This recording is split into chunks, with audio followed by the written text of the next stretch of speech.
Muito obrigada pelo convite, é uma oportunidade incrível para mim estar hoje aqui. Muito honrada, eu tenho muito orgulho de morar em Londrina. E eu quero começar, então, explicando, né, porque saíram várias notícias na mídia, até no Jornal Nacional, para dizer a verdade, nesse último mês já dei mais de 100 entrevistas, e falam assim, a mulher que ganhou o Prêmio Nobel da Agricultura. Então, eu queria começar explicando rapidamente o que é esse prêmio. Na verdade, o Nobel ele não existe a categoria de agricultura e alimentação. E na década de 1960, tinha uma grande preocupação mundial de fome. Por quê? Porque a previsão era que a população estava crescendo em taxa malthusiana e a produção de alimentos começava a faltar e não estavam conseguindo aumentar a produção de alimentos. Então, um agrônomo, Norman Borlaug, na década de 60, ele fez aquilo que se chamou de Revolução Verde, que foi, através do melhoramento e de adubação química pesada, ele conseguiu provar que poderia aumentar muito a produção de alimentos e que, assim, o mundo não ia acabar com tanta fome quanto se previa. Ele salvou milhões de pessoas da fome e, por isso, ele recebeu um prêmio Nobel. Não existia a categoria, então ele recebeu, em 1970, o Prêmio Nobel da Paz. Ele nunca se conformou, porque ele sempre falou que o mundo precisa de alimentos, e alimentos precisa de agricultura para produzir esses alimentos. Então, com esses recursos, ele criou uma fundação que leva o nome dele, Fundação Norman Borlaug, e criou aquilo que ele falou que seria o equivalente a um Nobel de alimentação, que é conhecido como Nobel da Agricultura. E é esse prêmio que eu jamais esperaria na vida, né? Que eu brinco da Varta, né? Porque eu trabalho na Embrapa, né? Lá que fica no distrito da Varta para o mundo. Tive essa honra que jamais poderia ter imaginado ter na minha vida de receber esse, porque todos os países do mundo inteiro querem que seus candidatos ganhem esse Nobel da alimentação. E vou explicar, então, um pouco da trajetória, que as pessoas podem pensar, então ela ganhou porque deu tudo certo na vida dela, né?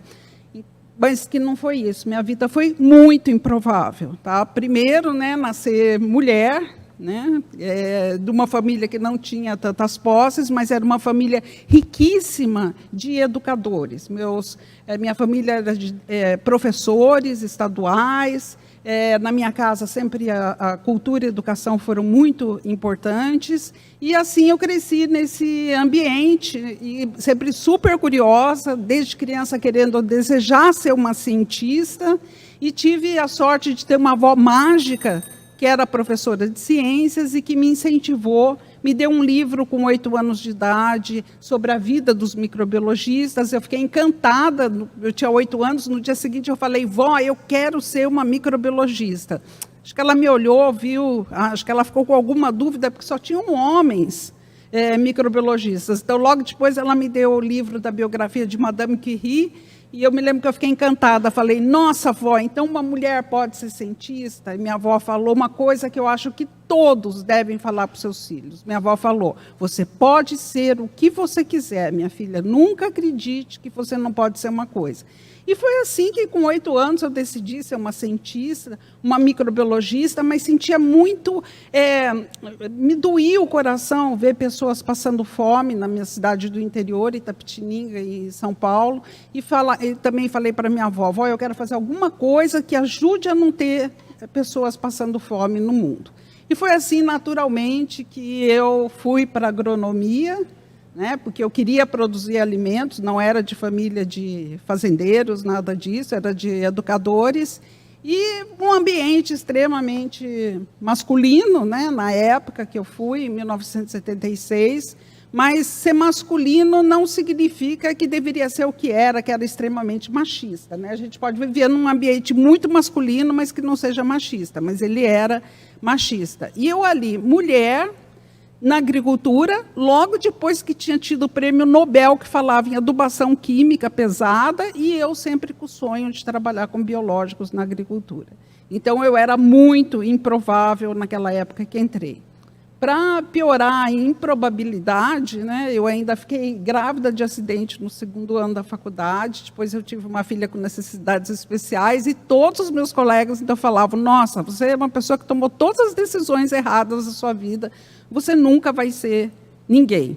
E ainda quer trabalhar com biológicos que ninguém acredita, porque naquela época, e a gente deve contextualizar tudo, e eu sou muito contra revisitar, sabe? Eu acho assim que você deve ver como que era a situação na época. Imagina, achava que o mundo ia acabar com fome, e vem uma pessoa e mostra que não vai acabar com fome, que é possível aumentar a produção de alimentos. E, então, só se achava isso, mas eu falava, não, tem que ter um espaço para os biológicos, tem que ter um espaço de biológicos. E assim comecei a minha carreira, eu sempre quis ser cientista, então fui fazer mestrado, doutorado direto, nem tinha emprego na época, e não é fácil, né? Porque eu realmente, então, era uma mulher com 2 filhas e querendo trabalhar numa coisa que ninguém acreditava. Quando você está no começo da sua profissão, cheio de gás, cheio de sonhos, você trabalhar com alguma coisa que ninguém acredita e não tem recursos fáceis para pesquisa, é muito difícil, tá? Então, mas engraçado que eu sempre tive a certeza dentro de mim que era aquilo que eu queria, nunca desviei 1 centímetro, e acho que até é por isso que eu falo que o prêmio foi dado por resistência, resiliência e perseverança de nunca ter desviado desse caminho. Eu fui contratada logo depois que eu fiz a agronomia e mestrado na Exalc, na USP de Piracicaba, fui fazer o doutorado na Universidade Federal Rural do Rio de Janeiro, e lá conheci a minha mentora científica, a doutora Joana Doberainer, uma mulher brilhante, né, que me abriu as portas, me contratou, e que era a pessoa que mais sabia de uso de biológicos na agricultura naquele tempo. Eu passei 6 anos lá, depois eu passei 3 anos no exterior, fazendo pós-doutorado, que queria me aprimorar, e considero que até aí foi minha formação.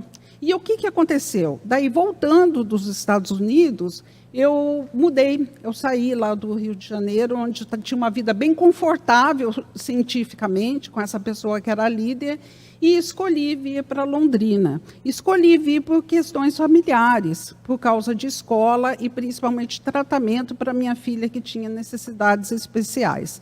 E eu considero que Londrina, o primeiro dia que eu pisei aqui, foi o dia que realmente eu comecei minha vida profissional. Eu sinto assim que antes eu ainda estava em formação, aqui não. Aqui eu cheguei, não tinha laboratório, me deram o meu maior bem precioso, que foi a minha técnica, a Lígia Chueire, que até hoje trabalha comigo. Eu falo assim, eles acham que não me deram nada, mas eles me deram tudo, que foi essa pessoa que sempre ficou comigo até hoje. E aqui daí eu não tinha nada, mas tinha tudo, porque eu tinha o meu laboratório, que eu ia construir meu grupo de pesquisa e, principalmente, eu podia fazer aquilo que eu sempre acreditei sem ter que pedir para ninguém. E foi assim que começamos o nosso trabalho aqui na Embrapa Soja, do qual eu tenho muito orgulho, e acho que todos vocês devem ter de orgulho, porque hoje nós somos referência nacional. Comecei na cultura da soja, que é o nosso carro-chefe, e que tem um processo maravilhoso que chama fixação biológica do nitrogênio, onde algumas bactérias que a gente trabalha conseguem aproveitar o nitrogênio do ar, dispensando totalmente os fertilizantes nitrogenados. Conseguimos mudar, fazer uma revolução nas tecnologias, ninguém estava maximizando, utilizando o processo. Aqui eu lembro da minha frustração, que eu cheguei, fui aqui nas cooperativas e era 0 o uso. Eu assim, não, mas vamos fazer pesquisa. E vimos que aumentava muito o rendimento a gente usando aquilo todo ano. E eu falo assim que hoje se fala muito em ciência cidadã, ciência participativa. Eu falo assim, nossa, eu já tinha isso há 30 anos, eu vim para cá em 1991 e nem sabia, né, que estava na moda. Né? Por quê? Porque quem sempre deveria estar nos meus trabalhos científicos eram os agricultores, eles que me davam inspiração. Por exemplo, no caso da soja, deu muito certo, os agricultores vieram e falaram, estou contente, mas eu tenho milho e trigo, me acho também alguma coisa para o milho e trigo. Nós achamos bactérias fantásticas, que hoje a gente tem, que pode substituir 25% de todo o nitrogênio utilizado no milho e no trigo também. Daí, depois, veio outro agricultor e falou, mas quando eu uso a bactéria no milho e no trigo, a soja fica ainda melhor. Daí a gente viu que, combinando as duas, a soja aumentava. E assim foi indo, sabe, uma cadeia de... esse prêmio não é por uma descoberta, são pelos 40 anos de pesquisa e desenvolvimento, e vocês falam assim, mas isso tem algum valor? Eu vou falar, só no ano passado, só na última safra, na cultura da soja, o que essas bactérias deram para a gente? Elas deram uma economia, uma safra, de 25 bilhões de dólares. São quase $1.000 por segundo, tá? Que a gente deixou de gastar fertilizante nitrogenado com a cultura da soja. Tão importante quanto isso, nós deixamos de liberar para o meio ambiente, porque os fertilizantes químicos têm muita implicação de emissão de gases de efeito estufa, 250 milhões de toneladas de CO2 equivalentes só no caso da soja. Eu poderia dar os exemplos aqui de outras culturas que a gente trabalha, como o milho, o trigo, o feijão. Então, são bilhões de dólares economizados com essas nossas bactérias. Grande parte dessas pesquisas saídas aqui da Varta, a gente tem que ter muito orgulho disso, e contribuindo muito para uma agricultura mais sustentável. Quem vai subir, o prêmio vai ser entregue dia 23 de outubro, quem vai subir lá não é a Mariângela Hungria, porque a Mariângela Hungria não é nada e nunca seria nada sozinha. Sobem comigo todos os pesquisadores da Amazônia até o Rio Grande do Sul, que formam nosso grupo de trabalho. Eu sou coordenadora de um instituto virtual que eu posso falar que não existe no mundo igual hoje. Nós somos referência internacional, que é o Instituto Nacional de Ciência e Tecnologia de Micro-Organismos na Agricultura. Todos esses colegas, sobem meus alunos, ex-alunos, eu sou... Desde o primeiro dia que eu fui aqui, me cadastrei na UEL, sou orientadora de mestrado, de doutorado na microbiologia, na bioquímica. Aqui eu tenho os ex-alunos e alunos aqui que compõem. Eu não seria nada sem eles, porque eu não conseguiria fazer tudo o que a gente faz sem ter o apoio desses alunos. Sobem os técnicos, o pessoal de apoio. Quem sobe comigo? Sobe a minha instituição, a Embrapa, uma instituição que eu tenho muito orgulho e acho que todos nós devemos ter orgulho. Uma instituição pública que não dá lucro, porque nós não vendemos nada. O que nós damos é um lucro para toda a sociedade.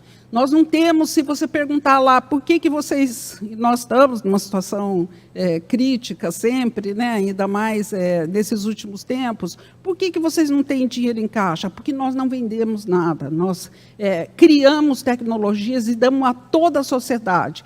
Que instituição teria investido, como a Embrapa investiu em mim, 4 décadas de pesquisa, começando lá numa época em que ninguém acreditava? O setor privado não faz isso. E está certo, o setor privado é feito para dar lucro. Nós somos feitos para dar bem à sociedade. Um plantio direto, um uso de biológicos, uma integração lavoura-pecuária, isso é só pesquisa pública que nós devemos valorizar. E, para ter ideia, nós temos uma metodologia muito interessante chamada balanço social, em que ficou provado nesse último semestre aqui, o balanço do último ano, cada R$1 investido na Embrapa deu um retorno de R$25 para a sociedade. Então, vamos valorizar a pesquisa pública que nos dá tanto e que dá para toda a sociedade, desde o pequeno até o grande. E eu falo que lá isso tem sido uma oportunidade incrível, eu tenho dado muitas entrevistas para o exterior, hoje mesmo eu tenho mais uma. O quê? De levar uma imagem de sustentabilidade da agricultura brasileira para o exterior. Nós temos maus agricultores? Sim, nós temos maus agricultores. Porque nós temos maus profissionais em todas as áreas. Tá? E, infelizmente, esses maus agricultores acabam virando a notícia, porque chama a atenção. Mas eu trabalho com agricultores do movimento sem terra até o maior exportador, e posso falar que a maioria massacrante é preocupado com sustentabilidade, pergunta da saúde do solo, está preocupado com as mudanças climáticas. Então, como como que nós podemos não ser um país que se preocupa com sustentabilidade se nós somos aqueles que mais utilizam biológicos na agricultura? Nós somos disparados os que mais usam. 85% dos nossos agricultores da soja compram as nossas bactérias todos os anos para aplicar na agricultura, substituindo os fertilizantes químicos. Então, eu quero ser essa porta-voz de mostrar que, sim, nós temos muito que melhorar, e que bom que nós temos que melhorar, né? A gente sempre tem que melhorar, mas que nós estamos no caminho certo e que somos líderes em sustentabilidade na agricultura. E, para finalizar, eu quero falar que eu tenho oferecido esse prêmio, né, para homenagear as mulheres, porque quando eu fui fazer agronomia para produzir alimentos, eu achava que era produção de alimentos e pronto, mas não é. Tanto que hoje o Brasil produz para alimentar 1 bilhão de pessoas no mundo, mas nós temos mais de 10, eram 33 milhões na pandemia, mas hoje nós temos mais de 10 milhões de pessoas com insuficiência alimentar grave, que é aquela em que a pessoa levanta e não sabe se vai ter uma refeição. E segurança alimentar envolve tudo: economia, educação, comunicação, levantamento de dados, tudo isso. E a nossa situação de segurança alimentar seria muito pior se não fossem as mulheres. As mulheres têm um papel fundamental na segurança alimentar. As mulheres lá, das hortas comunitárias, das hortas nas suas próprias residências, no saber fazer a alimentação, no salvar as melhores sementes para a safra seguinte, na merendeira que prepara a comida das nossas crianças na escola, as educadoras que vão, se Deus quiser, criar uma nova geração nutricionalmente mais saudável para nós, ensinando os alimentos certos que devem comer, até nós, as pesquisadoras, as mulheres. Então, nós não temos as extensionistas, as agronomistas. Nós, as mulheres, nessa grande cadeia tão fundamental para a segurança alimentar em geral, elas são invisíveis. Elas não têm a visibilidade que merecem. Então, vamos valorizar as mulheres. E eu termino, então, falando que existem 2 tipos de amores, né? Os amores que você é imposto na vida, né? Como o lugar onde você nasceu, e o amor que você escolhe, que eu acho que é muito mais valoroso, né? Então, o meu amor que eu escolhi para fazer minha carreira, que de onde é o prêmio que saiu, né, toda essa carreira, foi Londrina. Eu tenho muito, muito orgulho de ser londrina e posso falar que essa cidade que realmente me proporcionou isso. Inclusive, num assunto que eu quero mencionar aqui, o suporte. Eu pude ser uma pesquisadora, eu quis ser mãe, eu amo ser mãe e eu amo ser pesquisadora. Eu não seria uma mãe feliz se eu não fosse pesquisadora, eu não seria uma pesquisadora feliz se eu não fosse mãe. E eu acho que todo mundo tem o direito de ser tudo, como minha avó já me falava. E eu posso falar que parte dessa minha possibilidade de ser mãe, da minha escolha de vir para Londrina, por causa da minha filha especial, eu devo muito também à escola especial onde ela estuda, né, o Centro Ocupacional de Londrina, que está, mais uma vez, a perigo. Vamos terminar essas escolas especiais. Isso quem fala é gente que acho que não tem muito o que fazer na vida, fica querendo acabar com a felicidade dos outros, né? Onde ela é feliz, onde eu sei que ela está bem cuidada no meio período, e se minha filha for feliz, não fosse feliz, eu não poderia ser uma boa pesquisadora. Então, até isso essa cidade me proporcionou, minha carreira, meus amigos, meus alunos, ex-alunos, a felicidade da minha filha especial, e e posso falar que enquanto eu tiver forças, eu quero continuar trabalhando e trazendo orgulho para essa cidade, com essas soluções biológicas para a gente ter uma agricultura mais sustentável. Muito obrigada.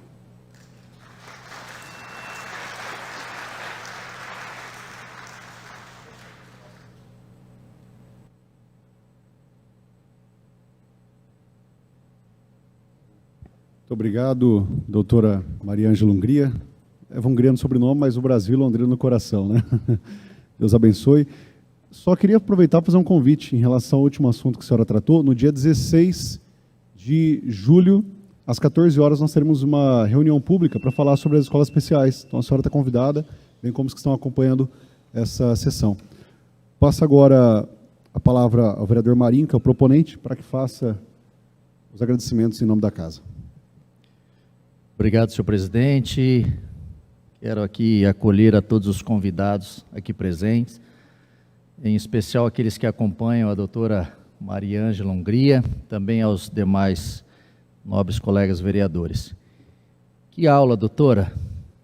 É um grande prazer tê-la aqui.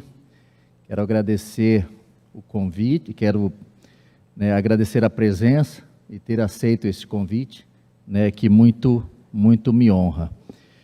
Apesar, como a senhora mesmo disse, a doutora disse, apesar das adversidades, a doutora não parou, seguiu adiante, e hoje nós estamos vendo aqui uma mulher que merece todo o reconhecimento que tem colhido agora de tudo que a doutora plantou, em toda a sua vida. A doutora vem de uma família de educadores, como ela mesmo disse, e nos tempos atuais em que professores muitas vezes não têm sido prioridade, a doutora fez do seu trabalho, da sua ciência, dos seus estudos, com que o mundo inteiro fosse prioridade nas suas pesquisas. É o que a gente reconhece aqui. Eu quero ler aqui, então, a justificativa para esse convite.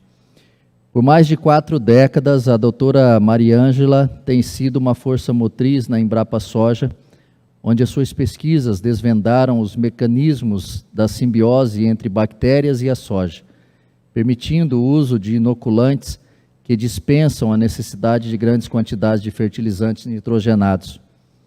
Essa tecnologia não apenas impulsionou a produtividade da soja no Brasil, consolidando o país como um celeiro mundial, mas também promoveu uma agricultura mais sustentável e com menor impacto ambiental. A premiação da doutora Mariângela Hungria é um reconhecimento da excelência da ciência brasileira e do papel crucial da Embrapa na geração de conhecimento e tecnologias para o desenvolvimento da agricultura. A sua trajetória inspira não apenas a comunidade científica, mas também os agricultores que se beneficiam diretamente das suas descobertas. É um momento de orgulho para Londrina, para o Paraná e para todo o Brasil, ver uma cientista dedicada da Embrapa Soja alcançar o mais alto reconhecimento na área da alimentação e da agricultura mundial. Londrina se orgulha muito, doutora. Como você mesmo disse, escolheu Londrina para viver por amor. São mais de 500 publicações científicas, colegas, publicadas. Londrina agradece a sua força, a sua determinação, e essa casa, de uma forma especial, se orgulha muito de tê-la aqui no dia de hoje. Muito obrigado, doutora Mariângela Hungria, merecido reconhecimento pelo prêmio mundialmente reconhecido. Muito obrigado.